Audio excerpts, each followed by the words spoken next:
Good afternoon, everyone. It's great to see such a strong room here today. I hope you've had at least one good cigar today. If not, we'll consider this session both educational and inspirational.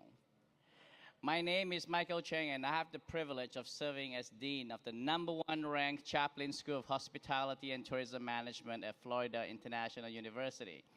And I have to say, any panel that involves hospitality, cigars, and spirits already has my full attention.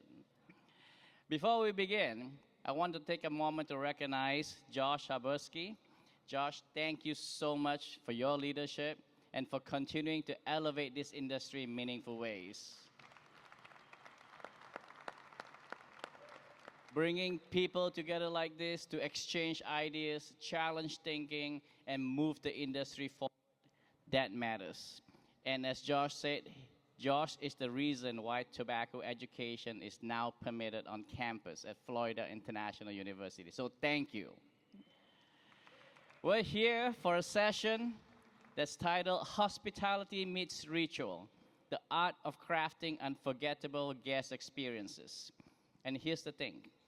In today's world, products are everywhere. Access is easy. Convenience is expected. But what people remember, what they come back for, what they tell their friends about, is how you made them feel. That's where ritual comes in. Ritual is what transforms a transaction into an experience. It's what turns a visit into a memory. And in many ways, this industry, your industry, has been practicing this long before the rest of hospitality caught up. Before we get into the conversation, I also want to take a moment to recognize someone who helped bring this together so thoughtfully. Ricardo Carioni, Director of International Affairs and Education for the PCA. Ricardo, thank you for your vision, the structure. We love you. And for creating a platform that brings together education and industry in a way that actually matters. Now, I'm joined on stage by two individuals who each brings a very different but very complementary perspective. Starting with, excuse me one second. First, we have someone who has helped redefine what a premium cigar experience can look and feel like. The founder of Burn by Rocky Patel, a brand that doesn't just sell cigars, but creates an atmosphere, an energy, a sense of occasion. Please join me in welcoming Rocky Patel. Rocky, we have a timer. Holy shit, I'm worried about that. Are we going to go over time? Maybe. And alongside Rocky, we have someone who sits at a really interesting intersection of industry and education, a leader with deep expertise in spirits, particularly rum, and someone who is also shaping the next generation of hospitality professionals at FIU. Please join me in welcoming Professor Gabriel Urrutia. I have a little announcement which is interesting. We're speaking about the executive program with PCA, which an honor to have them at the university. We, alongside La Flor Dominicana, we're going to do the first student-facing class, an actual accredited cigar luxury marketing course to exist in the United States of America. We're doing that starting in the fall for the students, which is going to be super badass. So I know we focus on all the old executive folks that are here. Just kidding, you all look very young. But we want to focus on the students. We want to focus on that Gen Z as well. Rocky, I have something interesting to say. I was working with Bacardi in 2010. In November 2010, I get a call. And I get a call to go to Naples. And I'm like, I'm from Miami, like the Padron family. Love you guys. I'm like, Naples is full of old people, but I'm going to go over there. And I end up going to Naples, and I open the door to the grand opening of Burn, where I did a presentation on a Scotch masterclass with doors.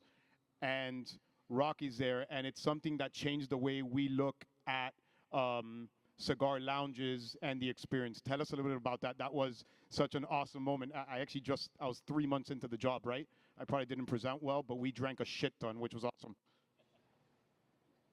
No, I mean, so, you know, traveling around the country and around the and being around tobacconists and tobacco stores, and you know, we take so much pride in how hard we work to make a great quality cigar. By the time we plant that seedling in the ground, time we get a cigar in a box, takes 4 to 5 years, 300 hands touch the tobacco, and it's so labor intensive. And we want to showcase this brilliant art form, this cottage industry.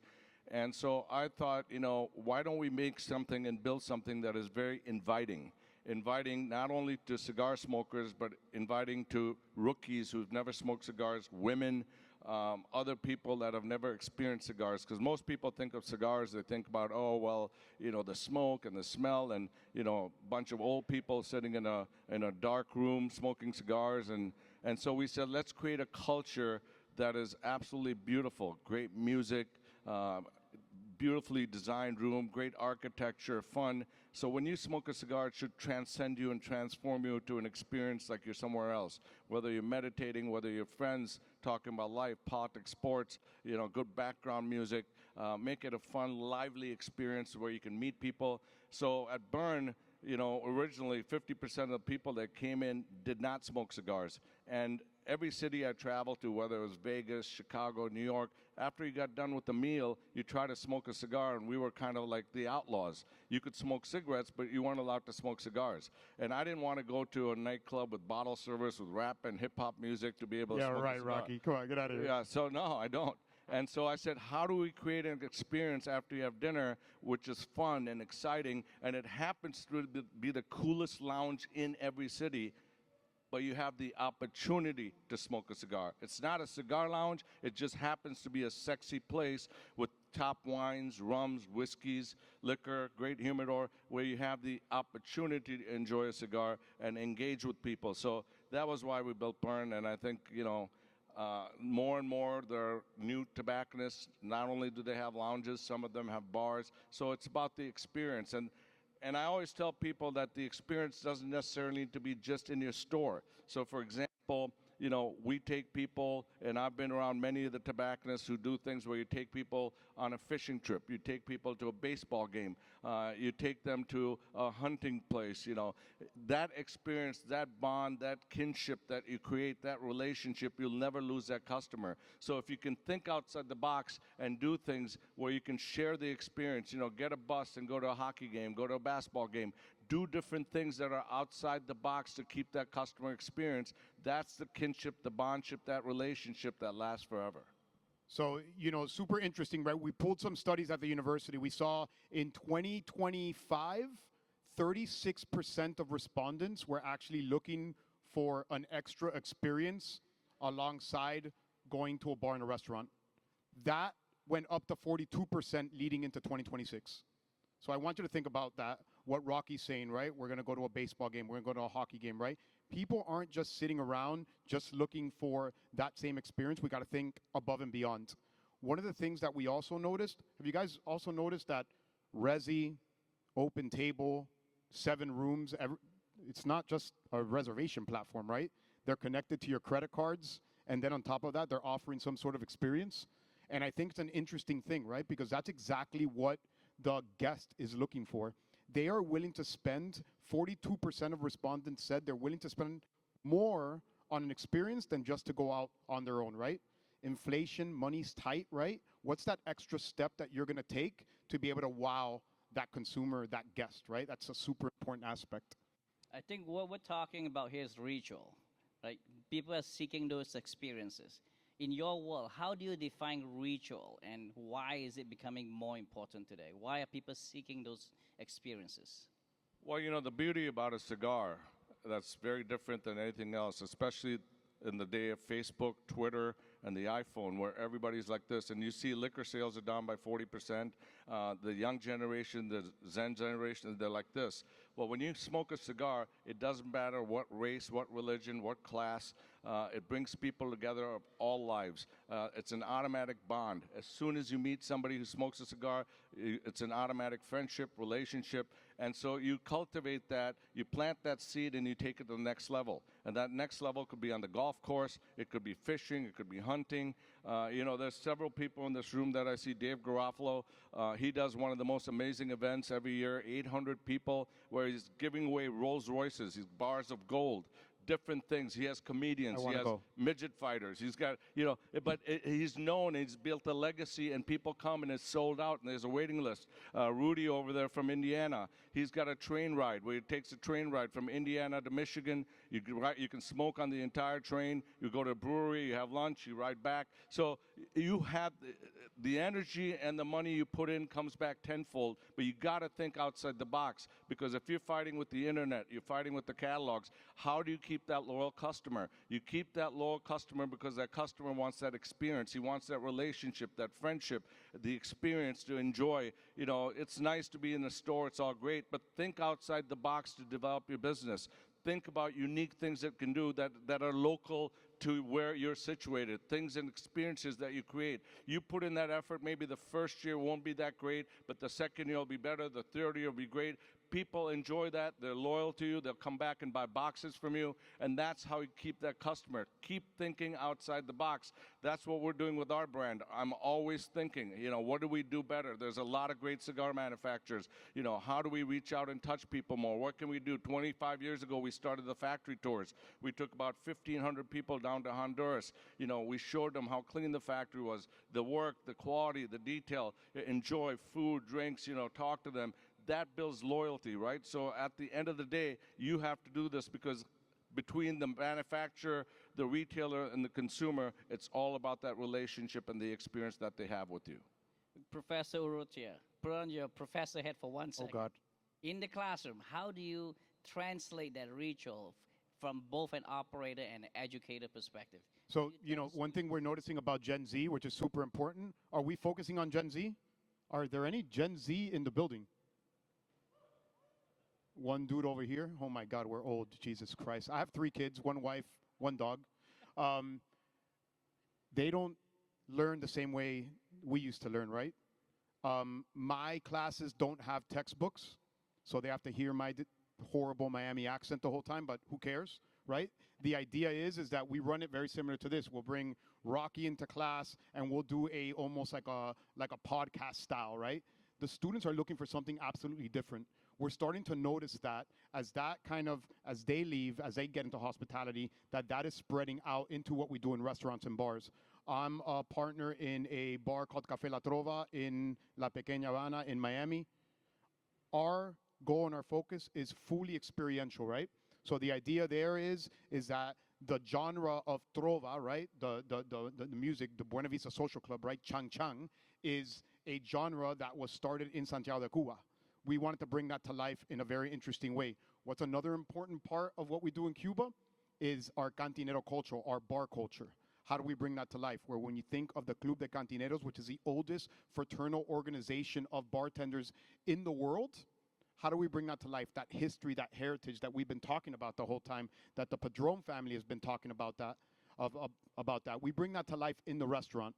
As we have the band playing, they go ahead and we start noticing that one of the bartenders will start to hit the side of his tin, and then another bartender will start to scratch the side of his glass, and then the barback is playing a trumpet, right? So it's an absolutely 360 immersive experience, right? Without it, Café La Trova would not be Café La Trova. Café La Trova wouldn't be on the 50 best bars list in the world, right? That's the idea of things that we have to bring to the table as the world gets more competitive, right? People are out there looking for experiences that they can share with friends that are absolutely extraordinary. If we're not thinking extraordinary, we're not thinking enough, right? And, I read a book, Unreasonable Hospitality, and I every time I think of that, right, I think of, are we being unreasonable, right? In a good way. Like, what is unreasonable? How far can we take something where we think this is not possible, right? To make something absolutely incredible for the guests. Where are my friends from Miami? Where's Cito and Ozzy, right? When we look at Tabacon in Doral, an absolutely incredible experience when you walk in there. You go to Doral, which is 40 minutes west of the center of Miami, right? And you get there and you open the doors to a completely beautiful luxury experience that otherwise you wouldn't expect, right? That is the hospitality that I always think about, right? And something that you trailblazed in, Rocky, on bringing Burn to the table. How many locations of Burn now? Well, we have 5 locations in Indianapolis, Atlanta, Pittsburgh, Oklahoma City, Naples. And, I will tell you this, originally when we opened the place and finally women started coming in, new people started coming in, and slowly they started to engage in smoking cigars. They might start with the Connecticut Vintage 99, they might start with the Java, and then they graduate. And now when you walk in, almost 90% of the people that are there are smoking cigars, and half of which never smoked a cigar before. So you're introducing people them to this experience, and they're learning about cigars, and it takes them a while to really enjoy it, learn about it. The first few times they're like, okay, how do I smoke? How do I cut? And you got to have a staff that educates them. And there's a lot of cigar clubs too that are not necessarily in your town. They might be 45 minutes away, an hour away. Engage with them. I know with Craig Cass, we do one where we drive an hour to a place called Hickory, and we have a dinner there with over 100 people, and we sell like 80, 90 boxes. So, the other thing that has been very successful for us is golf clubs. If you have a really nice golf club, a private club, they have their member event, their member guest event, try to engage with them. Go to that golf community, tell them we're going to bring in the cigars. These guys have 4 or 5 pops of scotch or rum or whatever they have, and you got boxes for sale there, and you got 1-box deals, 2-box deals, 3-box deals. They don't notice the pain. They just sign up. It goes right on their member account, and next thing you know, you sold like 80 to 100 boxes. So, engage, think outside the box, build these relationships with these people. There's so many other avenues where people smoke cigars. I mean, golfing is amazing. All the golf clubs, I would say 30% of people that are golfing are smoking cigars. Build that relationship with 1 or 2 golf clubs in your community and go out there and say, hey, let us do a cigar night. We do one every Wednesday, first Wednesday of every month at a club. We have these things. We go to Minnesota. We go to upstate New York. So, engage, think outside the box. If you have a brewery, micro beers are cool. They have an outdoor patio. Work with them. So it's the effort that you're going to put in to think outside of the box that's going to cultivate these relationships, grow your business, grow cigar smoking. You're going to introduce new people to this art, and it's going to really help your business. Those are great advice, Rocky. Now, for those who don't have the full Burn style setup, what's 1 or 2 things that they can implement immediately to elevate their experience? Well, I think, if you don't have a bar and if you have a regular tobacco store, right, I think that, I think the in-store events have been tired. People are tired. You come in, some people have potato chips and carrots. Some people do a barbecue. I think that you have to think about the local resources that you have in your area. You have something, whether it's golfing, fishing, hunting, baseball, basketball, football, trips, college games, get together a club, get a fan club together, get a bus together, and try and engage on outside venues, whether it's a dinner somewhere, it's a barbecue somewhere, even a cool picnic with a band or something, people, you'll be shocked how many people you'll sign up. And these are things you can plan 3 months out. You have a sign-up sheet, $100. It includes X, Y, and Z. And that person's going to tell 8 to 10 other people, and it's going to build the next one. Don't expect everything to be a home run the first time you do it. But over time, that experience and membership and everything that you're trying to showcase is going to build. Gabriel, let's bring you in here for a second. When a guest sit down with a cigar and a glass of rum, what does a perfect pairing actually look like? And more importantly, how do you make that repeatable in a real-world setting? Who still has rum in their glass? I hope not many of you. No one raised their hand. I love you guys. You guys are animals. But cheers if you do. Love rum, right? I always say what grows together goes together. So obviously best friends, right? A little bit of sugarcane, guarapo, and tobacco are always going to be best friends. For me, it's very interesting, right? In Café La Trova, when we bring that cigar ritual to life, I think, when we do these pairings, I think we're always like, we're going to get, whoever to come in there. And I was talking to Rocky about this, but you really have to find the right partner, right? I think, one of the big things is that we always focus on whoever's going to give us the most money from a spirit standpoint, right? And it's like, it's not about that, right? It's about finding the right partner. For me, it's finding the right liquid, right?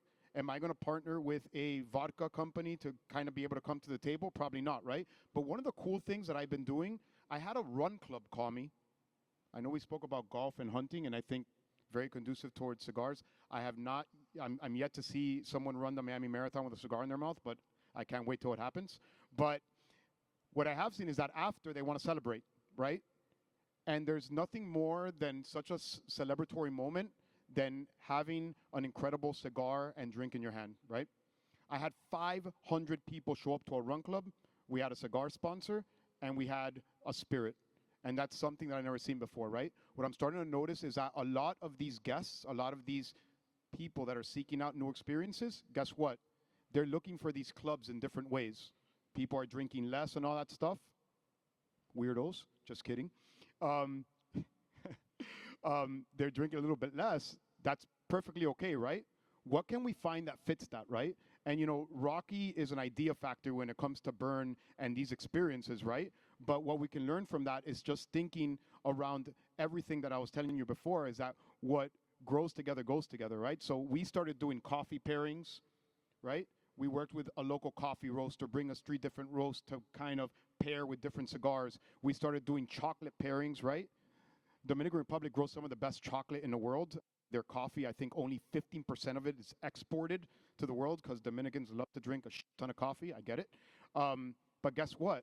Bringing gifts, those little nuggets to the table, completely change what we do, right? I want you, when I'm walking around later on today, just ask for ideas, right? Ask for what we're doing in Miami, because we're really doing stuff that's different, and we have a lot of different groups coming in, but we are starting to notice that these social clubs are a thing. And Rocky hit up, is it a golf club? Is it a running club, right? These people are primed and primed to find something to do, because within that social club, they really want to get together and get to know people. Exactly what Rocky was talking about. This is the generation that they're on their phone, right? They're in the computer. A lot of people have been remote working, right? We're trying to get people back to the office. We're starting to notice that's starting to happen quite a bit. Guess what? We go to Burn, and we're starting to see that happy hour has quite a pop, right? We're seeing that also in Miami bars. That's super important to be able to get people back out to the bars so they can kind of go ahead and relate with each other. They haven't done it before, right? They're learning that along the way. We want to make sure that we are the curators of that, and we do it in a way that's intentional and in a way that makes sense for them to be in an extraordinary place, right? For me, it's smoking an incredible cigar. Yeah, I think with all the stress in life, people are looking for an excuse to get out of the house. We started this thing on Tuesdays where we started doing wine pairings with cigars. It started with 8 people. Now we're up to 46. So, and it's a Tuesday night, which is a slow night, which is when you don't have that many customers. If you create something, and it doesn't have to be at your venue, you can find a venue outside. And there's always liquor reps that are willing, whether it's a wine rep, it's a scotch rep, or whiskey rep, or rum rep, they're willing to come there and showcase their wares. They want education. The liquor industry is all about education. There's so many brands, tequila brands, everybody's trying to push. And they have all these resources and tools where they want to share the opportunity, the money to go out and nothing out of your pocket. You just have to bring in the people. And at the same time, you pair it with cigars. It's 2 hours, 2.5 hours, whatever it might be. During the week, people are looking to get out. Yeah, everybody's busy on a Friday, Saturday, but how do you make that week count? How do you make that Monday, Tuesday, Wednesday revenue? How do you ring that register on that day? How do you bring in more customers? How do you, so you got to keep looking at venues, keep busy, doing things. There's a lot of resources out there. Happy to reach out to me, anybody on this panel, including the people at PCA. That's the goal. The reason we're all in this room is for one reason: to ring the register, grow your business, and we're trying to give you tools to do it, but you have to put in the effort. And if you don't have the effort, well, hire somebody who can do it for you. But try it, and I promise you it's going to pay off. Now let's zoom out a little bit, because not everyone here is running a full restaurant or large-scale lounge. Okay? So the question becomes, what are the most important touch points that shape the guest experience from a lounge perspective and from a pairing training perspective? Well, if you don't have a bar and if you don't have a lounge, I think the first thing you need to start doing is start collecting emails, right? So I would start, I always tell people when a customer comes in, we write a little thank you note. Just thank you. This is the name. Thank you for coming. This is my number. If you need anything, please call us back, right? Secondly, if you can capture their email, that's great. Then how about a newsletter? Maybe you have a newsletter once a month talking about all the opportunities that your store has. Talking about the events that are coming up. Maybe you have the Padrones coming over. Maybe you have, Perdomo coming, whoever it might be. Maybe you have a fishing trip. Maybe you have a golf tournament. Capture these emails, start getting newsletters, talk about your business, stand out from the rest, stand out from your competitors, but engage with the people, get that list, make sure that you have a handshake with each person, look them in the eye, thank them to visit your store, and that's how you're going to drive them away from the catalogs, from the websites and everything else, to capture that person and engage with that person in every way possible. People be together, right? We spoke about that group aspect, right? One of the big things is like a lot of them just don't know where to look. That's a very important thing, right? I think we work in silos a lot in this business, and specifically when it comes to spirits and cigars, right? It's very tough for us to kind of meet each other. I kind of meet each other.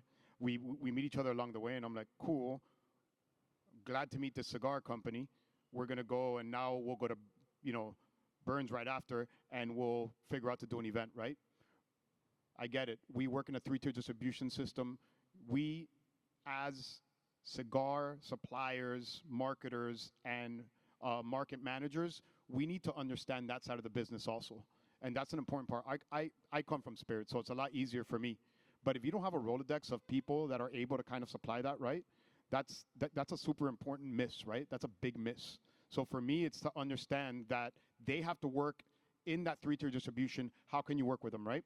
So, for example, non-premise is a big thing. What if we're going hunting and it's a ticketed event? For the most part, I'm not your attorney, so don't listen to me, but I'm talking about the state of Florida. I can probably supply some whiskey or some rum over there, and I can do a tasting. Not a problem, right? After the hunting. After the hunting, sorry. Very important. But that's something that we can do, right? So we have to start thinking like that. Think outside of the box, because even if you do not have a 4COP or a liquor license, then there is a way to do that, right? That's a super important thing to think about. I think that we go ahead and we're like, well, I don't know where to look, right? And then maybe you don't end up with anything, right? Why are we chasing that, right? There's distributors like Southern Glaciers, Breakthrough, RNDC that are out there that have all the big brands that we can work with, Reyes now in Florida, that we can work with to be able to kind of help you curate and create these extraordinary experiences. The funny part is that a lot of these brands have KPIs against specifically doing events with you guys, but then we're not doing it, right? That it's mind blowing. So how do we make that connection, right? And maybe that's a PCA thing. And one of the best tools you have is your sales reps. We try to educate all our sales reps to engage with the customers to help them plan some of these events. So use your sales reps. They'll come up with ideas. They'll help you.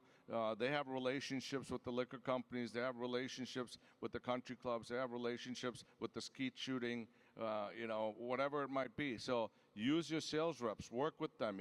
I'm sure I'd be the first one. If you came up with an idea at each table, I'll be the first one to capture a date. Say, okay, I'll take your anniversary party. I'll take your skeet shooting. I'll take your golf club. That's what we build our business. So engage your sales reps and try to get them. And the ones that step up to the plate, want to work with you, use their resources and let them help you and work together as a team. So you've mentioned emails and leveraging a sales rep. In your opinion, what's the one small detail that most operators overlook but has an outsized impact on the experience and how it's perceived?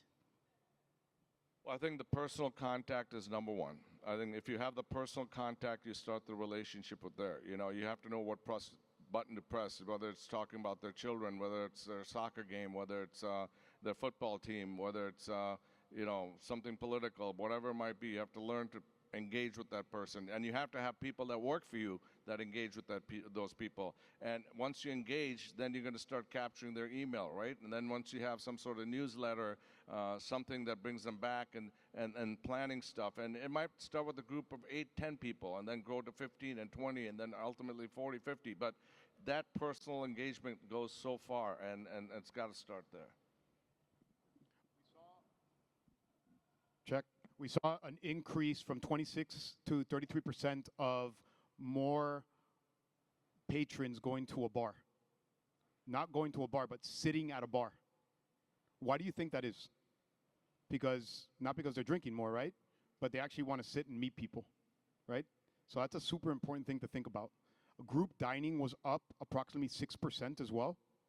There's a lot more group dining happening as well. These groups are coming out in droves, right? How can we capture the hearts and minds of these type of consumers and guests to be able to come out and understand what cigars are, whether we're talking to the same guests that we have, which are our loyal patrons, which we love, right? But I'm talking about the people that aren't doing it, right? We're in such a unique position with cigars, right? Where the nuances and the beauty of what a cigar is can be brought to life in so many different ways. And within that, are we just going after the same people over and over again? It's a great question, right? So I think that we have to think a little bit differently to be able to capture the hearts and minds of these people that may want to enter the industry, right? You know, to Rocky's point, we just did for National Women's Day, we did a National Women's Day event. We did a pairing. It was 50 just women at the event, and we did a cigar and rum pairing specifically. They loved it. They're all cigar smokers now. Guess what? Where can I go? I said, go to Galeano on the Gables, go to Tabacón, right? So that happened just specifically from one event, right? So it's that introduction. We can't always forget about that. I think we always focus on that loyal person. We need to start thinking of the new people that need to enter this category, right? I think we always forget about that. It's like, great, you know, we're all old, we're killing it. We're going to get tired of looking at each other's faces, right? We need some new blood in here. Well, there's an amazing growth in women's smoking societies. There's the International Women's Cigar Society. There's all these other societies. So there's a big growth in women who are enjoying cigars. First responders, firemen, police officers, it's amazing how many of those that you can capture that smoke cigars. Certainly our veterans, people in the armed services, you know, if you can get to know, if you're close to a base, you want to do something there, any military operation, your local sheriff's office, charity event with the local sheriff's department, fire department, they love cigars, you know, go to the firehouse, engage them, you know, do stuff. This is how you got to reach out and just make a checklist of all the different types of people that smoke cigars. And how do you go and reach out? Just make that checklist and try to slowly reach out to everybody on that checklist and try to capture that and just reach out, and that's how you're going to grow your business. So you mentioned personal touch, and I 100% agree that is very important. And we know guests don't remember everything until it's wrong. Then they remember every single detail. They don't remember the product. They don't remember the date. So how important is staff training in getting this right? Absolutely. I mean, the staff is basically your image. They represent you. They represent the store. You know, having the staff trained not only in product knowledge, what they have to have, but also how to measure a customer, how to welcome a customer, you know, how to keep a customer. You know, that's forgotten. A lot of time we can train them on the product and the products and the technical knowledge, but the training, and sometimes there's certain people you can't train. You either have the charm or you don't have the charm. But to find those charmers that are passionate and it shows that really portray what you're trying to represent as your brand, as your brand ambassador for your store. I think recruiting and hiring is one of the most difficult challenges. The new generation doesn't want to work. I know when I grew up, I mean, my first job at 15 years old at Arthur Treacher's Fish and Chips, working a fryer, you know, we mowed lawns, we shoveled snow, we painted buildings. This new generation's not done any of that. They're just like this, you know. So it's a challenge these days to find the young generation who wants to go out and work. But there are a lot of passionate people who absolutely love cigars, and they'll take a pay cut to work in a cigar shop. And so to go out and find those kind of people that represent you, but you have to work with them and train them. The ideology of what we're offering, it's not just product knowledge, but the ideology of this beautiful cottage industry, this art form that is so special and unique, and transform that and that passion to your customer goes a long way. Thank you. Mic drop right there. My goodness, Rocky. Jesus Christ. Give him a round of applause, dude. All right. It's over, right? You know, one thing I want to add to that, hospitality, right? School of Hospitality and Tourism Management. We're the #1 school in the state of Florida. #3 in the United States, public universities. We're killing it, right? We're trying to teach that new generation that doesn't want to learn. We want to make sure that they're learning something, right? How important is hospitality, right? And how are we teaching hospitality to our colleagues? And I think that we don't think about that, right? We think of the education aspect. We think of, hey, do you know spirits? Do you know pour drink? But what Rocky said, right? That note, right? That extra little contact of absolutely talking to someone and being a lot more personable, right? That's not something that just shows up, right? That is that's taught, right? Hospitality is taught. So that's something that we have to focus on as we continue to evolve in this industry. One of the important parts is always thinking of that hospitality aspect as the beacon, as the guide to be able to create those extraordinary experiences. Always think about that, right? How do you do that, right? And we have to teach that. We have to create, to what Dean was saying, we have to create those rituals. Is it that thank you note? I used to be the director of Jordan Winery in Sonoma. Guess what? I would go and I'd meet someone. I'd have 13 states. I don't remember everyone's name. And then I would always write them a thank you note. Hey, thanks for seeing me. Hey, thank you. And it was a handwritten note with my crappy ass handwriting, right? My 3rd grade handwriting. And guess what? They would get that note and they'd be like, thank you. And I would send a wine key and that's it, right? Little things like that that cost nothing, right? Can absolutely change the way people think about you, your brand, or the retailer, right? Always think about that. Hospitality matters so much. And don't forget this. When you get a customer that comes to your store, remind them that not only are they there and you're paying rent and you have a lounge and everything else, but the fact that there's a big force out there that's working against our right and privilege to enjoy premium cigars. There's taxation, there's anti-smoking regulation, there's all these other regulations constantly popping up, whether it's in your city, whether it's in your state, whether it's nationwide. And all of you that are members of the PCA, you're fighting to protect their freedom and privilege to enjoy a cigar. All this money the PCA spent to just beat the FDA regulation, many other wars that we won, anti-smoking regulations, taxations, 50-cent caps that we're working on in states. We're working on that together with the PCA, with the CRA, and it's your dollars that are going towards that fight. And remind them that you are at the forefront fighting for them to enjoy the right to smoke a cigar, and that's why they need to be at your store versus buying the cigars from a catalog or from an internet site, and that's why they deserve to come here, and that's what you're doing for them, and that's the additional service you're providing. Let's go! All right, real quick. I want to, Dean, is it cool? Can we talk about some trends that we've been seeing, and we can all jump out? Let me tell you some stuff that I've been seeing. I've been seeing some CRM done through WhatsApp now, so you can actually capture an email, and through that email, they can actually get their WhatsApp, and it actually pops every once in a while. That's a very interesting way of engaging your consumer. Well, WhatsApp, where everyone's using it, at least down in Florida, it's used quite a bit. It's something that they're pushing. I have noticed that WhatsApp just hired a director of partnerships, so that's going to be something that they're going to be scaling quite a bit. So I want to talk about that real quick. Number 2, I want to talk about the reservation platforms, right? 7 Rooms, right? Just got bought out by DoorDash for, what was it, 1.2 billion. They're flush with money, right? Are you using a reservation platform to be able to kind of curate your experiences, or are you just putting your events up on the website and crossing your fingers that someone shows up, right? Think about that, because that can also self-promote, and that also has a way to be able to kind of get people to a building, right? Whether it be Resi or whether it's 7 Rooms, right? Where they're actually not only focused on dining reservations, they're focused on experiences themselves, right? So think about that. And they also have money to be able to curate your experiences. Great thing to think about, right? What other trends are we seeing? Well, I want to make sure the audience has a chance to ask some questions. Running out of We time. have about 5 minutes remaining. Does anybody have any questions for these 2 legends? I see a hand over here. Can we get a microphone? Throw him a microphone. What do we got? Do we got a mic there, or do I really have to run down there? I'm probably going to break my hip here, but someone, anybody?